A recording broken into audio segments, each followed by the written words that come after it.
নমস্কার বন্ধুরা, জীবনের গল্প চ্যানেলে তোমাদের সবাইকে স্বাগত জানাই। আশা করি তোমরা সবাই ভালো আছো, আমরাও ভালো আছি। আমাদের আজকের সকালটা আবার শুরু হলো এই যে হরলিক্স দিয়ে, যেটা ছেলের জন্য রেডি করছি। ছেলে আসবে, এই যে বিস্কিট, আর আমি শুধু জল দিয়ে বিস্কিট খাবো। বন্ধুরা, এই যে আমার জল, গরম জল, আর এই যে বিস্কিট। এই গরম জল আর বিস্কিটগুলো একটু গরম জলে ভিজিয়ে ভিজিয়ে খাবো, এই আর কিছুই নয়। বন্ধুরা, আমার দুপুরের রান্না হয়ে গেছে। এই যে সব খেতে বসে গেছি। এই যে এটা তোমরা কি বুঝতে পারছো? এই যে এটা চাল কুমড়ো। চাল কুমড়ো গোল গোল করলে বেশি বড় হয়ে যাচ্ছিল বলে আমি হাফ হাফ করে নিয়েছি। চাল কুমড়ো এই যে চাকচাক করে ভেজে, চাকচাক করে কেটে ভাজা হয়েছে। আর এই যে বড়া ভাজা হয়েছে, চাল কুমড়োর চাক ভাজা হয়েছে, ডাল হয়েছে। এটা চাল কুমড়ো দিয়ে মুগ ডাল হয়েছে। আর এইটা পাঁচমিশালি সবজি, তার মধ্যেও বড়া দেওয়া হয়েছে। বড়া ভেজে বড়া দিয়ে করা হয়েছে। অনেকটা শুক্তো বলে, কেউ চাকর ঘন্ট বলে, কেউ শুক্তোও বলে। বড়া মানে বড়ির বদলে বড়া দিয়ে শুক্তো, তাই আমার এটা শুক্তো হয়নি, চাকর ঘন্টর মতোই হয়ে গেছে। যাই হোক বন্ধুরা, এবার খাচ্ছি, খেয়ে নিই, তারপরে তোমাদের সঙ্গে আবার কথা বলবো। তো বন্ধুরা, এই যে এই ভাজাটা, এই যে চাল কুমড়ো, এই ভাজাটা আমার খুব ভালো লাগে। আমি সব খাবারই ভালো খাই।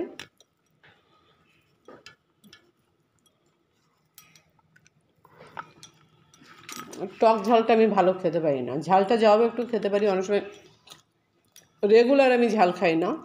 অনেক সময় অনেক তরকারি একটু ঝাল ঝাল শিশানো শিশিয়ে শিশিয়ে খেতে ভালো লাগে।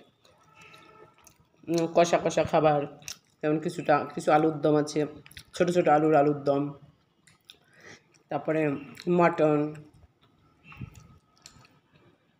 চিকেন, বা পাঁচমিশালি সবজিও আমার ঝালটাও ভালো লাগে, মিষ্টিটাও ভালো লাগে। বাঁধাকপি ঘন্ট, ঝালটাও ভালো লাগে, মিষ্টিটাও ভালো লাগে। এরকম ভালো যায় এই খাবারগুলো। এটা আমি তো শুধু ভেজেছি, এটা অনেক সময় পোস্ত টোস্ত দিয়ে মানে সেই কীরকম করে বলো তো, এই যে এরকম দুটো একসাথে, মানে এরকম একসাথে করে মাঝখানে চিড়ে দেয়, দিয়ে তার মধ্যে মশলা দিয়ে, মানে পোস্ত, সর্ষে বাটা, লঙ্কা টঙ্কা এগুলো দিয়ে এর মধ্যে ঢুকিয়ে দিয়ে তারপরে ভাজা, সেটাও ভালো লাগে। তো অত পরিশ্রম আর আজকে করিনি, এটাই আমার অনেক কষ্ট হয়ে গেছে। খেয়ে নিই, এটা ভালো লাগে তাই তোমাদের একটু বললাম, দেখালাম।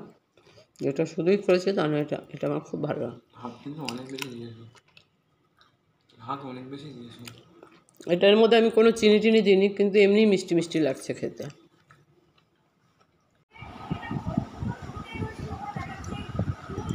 বন্ধুরা, তোমাদের বলেছিলাম শ্রীগুরু বস্ত্রালয়ের ওখান থেকে কেনাকাটা করি। এই যে শ্রীগুরু বস্ত্রালয়, এই যে দুটো বেডশিট, সিঙ্গেল বেডশিট, যেহেতু আমাদের একটা খাট আছে, সিঙ্গেল খাট, তার জন্য নিয়ে আসা হয়েছে।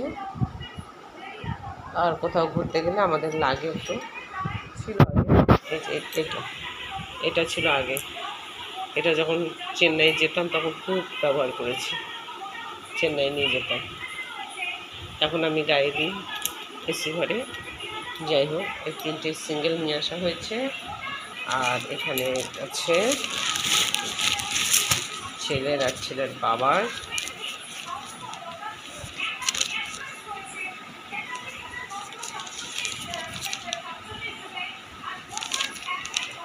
জন্য, এগুলো আন্ডার, এগুলো সক্স, আর এই যে গেঞ্জি,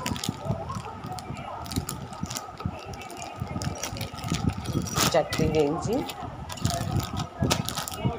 3 সেট সক্স, 3টে আন্ডার।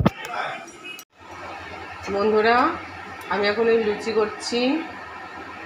আজকে আমরা একটু ফুলকো ফুলকো লুচি আর ঘুগনি খাবো। ফুলকো ফুলকো লুচি আর ঘুগনি খাবো। ঘুগনিটা আমি ডাইনিং টেবিলে রেখে দিয়েছি, পরে তোমাদের দেখাচ্ছি। এখন আমি লুচিগুলো করে নিই, তারপরে তোমাদের ঘুগনি দেখাবো। হয়ে গেছে, আমি ডাইনিংয়ে রেখে দিয়েছি।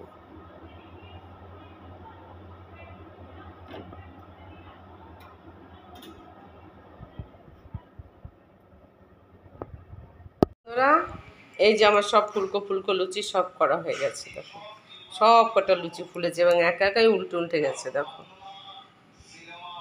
আর এই যে আমার ঘুগনি,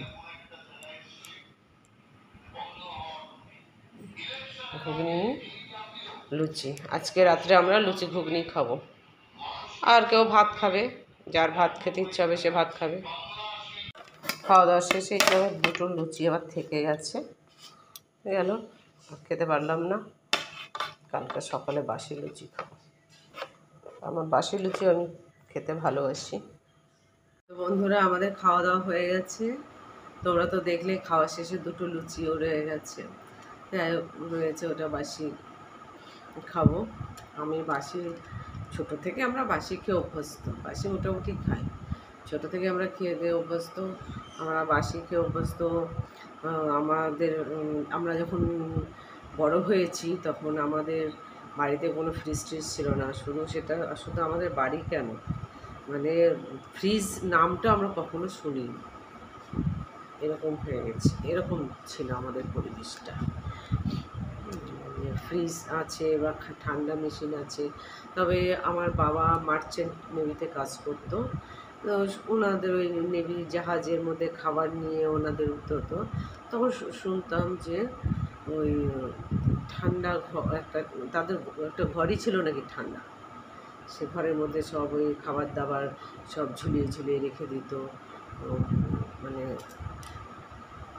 যেমন মটন পিস না, আস্তে আস্তে মটন কেটে একদম পরিষ্কার মটন ওনারা ওই ঝুলিয়ে রেখে দিত সব, আস্তে আস্তে প্রচুর খাবার দাবার। তো ওখানে তো সেটা তো ফ্রিজে না, গল্প শুনেছি যে একটা পুরো ঘরই আছে ঠান্ডা, সেখানে ওই পুরো যে ওই ঠান্ডা ঘরে খাবার বের করার জন্য ঢুকতো, গল্পে আর কি শুনেছি আমার বাবার মুখে, সে ওই পুরো একটা বর্ষাতি টাইপের, বর্ষাতে মানে ওই যে বর্ষার সময় এখন তো আমরা রেইনকোট বলি, ওটা কালো রঙের মোটা কাপড়ের থাকে না, আমরা সিনেমার মতো অনেক সময় দেখি ডনরা পরে বা টিআইডিরা ডিপার্টমেন্টে কাজ করে তারা পরে, ওই টাইপের বর্ষাতে পরে, যে ওরকম পায়ে গামবুট টাইপের শুটু, মানে ঠান্ডা যেন তার না বের করতে টাইম লেগে গেলে যে ঠান্ডা লেগে যাবে সেটা যেন না হয়, তাকে অনেক সেফটি হয়ে ঢুকতে হতো, সেরকম ঢুকতো। আবার হচ্ছে আমরা দেখেছি, আমরাও গেছি দু একবার জাহাজে গেছি, হলদিয়া বন্দরে। আমার বাবা মানে বাবা আসলে ব্রিটিশ কোম্পানির লোক ছিল, কিন্তু দু একবার ইন্ডিয়ান কোম্পানির জাহাজেও সে কাজ করেছে, তখন সে তেলের জাহাজে কাজ করেছে, তা সে তেলের জাহাজ এসে আসতো, হলদিয়া বন্দরে আসতো, তখন আমরা এখান থেকে আমরা যেতাম বাবার সাথে দেখা করতাম, গিয়ে আমরা দুই একদিন করে জাহাজের থেকেও আসতাম, জাহাজ যে কদিন থাকতো মোটামুটি থাকতো। তো ঠান্ডা ঘর একটা ছিল গরম ঘর, সেখানে কাপড় চোপড় শুকাতো, সমস্ত কাপড় চোপড় রেখে আসতো, সেখানে কাপড় শুকিয়ে যেত, এরকম সিস্টেম ছিল। দেখো কী বলতে বলতে যাই হোক, আমাদের সময় সেই ফ্রিজ ট্রিজের ওইভাবে নাম আমরা শুনিনি, আর কারোর বাড়িতেও আমরা সেভাবে দেখিনি যে আছে ব্যবহার করছে, তার জন্য দু চারটে যে বাসি রুটি থাকলে বা লুচি থাকলো বা ভাত বেশি থাকলো, সেগুলো অত ফেলা যেত না, সেগুলো শুধু আমরাই যে খেতাম তা নয়, ওই সবাই খেত, পান্তাও খেত বা শীতকালে যে শুকনো ঠান্ডা ভাত রাখা হতো সেটাও সবাই খেত, আমরাও খেতাম, গর্ব করারও কিছু নেই এটা। আর যে মানে আমরা যে অভাবে খাচ্ছি না, ঠাকুরের ইচ্ছায় এ পর্যন্ত ঈশ্বর আমাদের মানে খাওয়া পড়ার কোনো কষ্ট আমরা পাই। তা ঈশ্বরের কাছে প্রার্থনা করি এই ভবিষ্যৎ জীবন যতটা বাঁচব সবাই যেন আমরা এইভাবেই দিন কাটাতে পারি, অন্তত খাওয়া পড়ার কষ্টটা যেন না হয়। যাই হোক, তোমরা তো দেখলে বাসি লুচি রয়েছে, থাকলে পরে আমি খাবো। অনেক সময় আবার কি হয়, আর আমার হাজব্যান্ড আবার ওই ঘুম থেকে মানে মোবাইল দেখে দেখে অনেক সময় ঘুম থেকে উঠে, শুয়ে থেকে তো অনেক সময় উঠে একটু হেঁটে এবার ওভার দেখে ওই টেবিলে খাবার থাকলে উনি খায়। আবার হচ্ছে ফ্রিজ থেকে ওনার প্রিয় মিষ্টি রেখে দেয়, সেগুলো উনি মাঝে মাঝে বের করে খায় টায়, এগুলো আছে। এটা কোনো ব্যাপার না। আর উনি খেলে খাবে, থাকলে থাকবে, খেলে খাবে, না খেলে না খাবে, কোনো ব্যাপার নেই। এগুলি এটা খায়। যাই হোক বন্ধুরা, তোমরা দেখলে আজকে সারাদিন কি করলাম কি না করলাম, রান্না বান্না সবই দেখলে।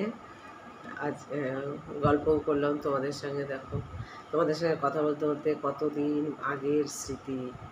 হ্যাঁ, ওই যে লাস্ট যখন জাহাজে যাই, তখন আমি সম্ভবত ক্লাস 5-এ পড়ি, অর্থাৎ 80 সাল,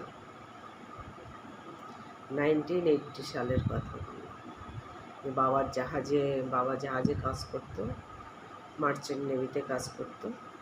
বাবার জাহাজে এসেছিলো, আমরা হলদিয়াতে গিয়েছিলাম। জাহাজের নাম ছিল নেতাজি সুভাষচন্দ্র বোস, মনে আছে। বাবার জাহাজ আসার পরে বন্দরে এসে গেছিলো, তারপরে আমরা ওখানে পৌঁছেছিলাম হলদিয়াতে। কিন্তু জাহাজ তখনও নোঙর হয়নি, এইসব রশি টসি ফেলছে করছে। তা সেখান থেকে মানে সেই ফাঁকে আমার বাবা আমাদের দেখে আমাদের চিন্তা করেছিল। আমি কিছু বুঝতে পারিনি, বাবা নাকি হাত তুলেছিলাম, কিছু বুঝতে পারিনি, ছোটও ছিলাম, অত বুঝিও নি। সেই গল্পটাও তোমাদের একটু শোনালাম, যে জাহাজের মধ্যে মানে পুরো ফ্রোজেন একটা মানে বড় একটা হল ঘর ছিল, ফ্রোজেন। সেখানে সমস্ত খাবার দাবার, কারণ জাহাজে একবার বেরিয়ে গেলে সমুদ্রের মধ্যে তো তারা খাবার কোথাও পায় না, ওই খাবার দিয়ে তাদের চলতে হবে, সেইভাবে মানে খাবার তুলে নিত। পরে আবার আর একটা বন্দরে যখন যাবে তখন আবার সেখান থেকে আবার খাবার তুলবে, এরকম ছিল সিস্টেম। সে যাই হোক, এই গল্পটাও তোমাদের সঙ্গে আজকে করা হয়ে গেল। আজকে আমার ব্লগটা এখানে শেষ করছি। তোমরা আমার এই ব্লগটাকে লাইক করো, শেয়ার করো, সাবস্ক্রাইব করো। তোমাদের তো বলাই আছে যে আমার এই চ্যানেলটা যদি হচ্ছে সাফল্য পায়, তাহলে আমি কিছু দুস্থ ছেলে মেয়েদের পড়াশোনার জন্য কিছু একটু সাহায্য সহযোগিতা করব ভেবে রেখেছি। তা তোমরা একটু সাবস্ক্রাইব করো, শেয়ার করো, যাতে আর 2-4-5 জন দুস্থ ছেলে মেয়ে একটু সহযোগিতা পায়, সাহায্য পায় পড়াশুনো করার জন্য, তাদের জীবন সামনে এগিয়ে নিয়ে যেতে পারে, আলোর দিশা দেখাতে পারি একটু।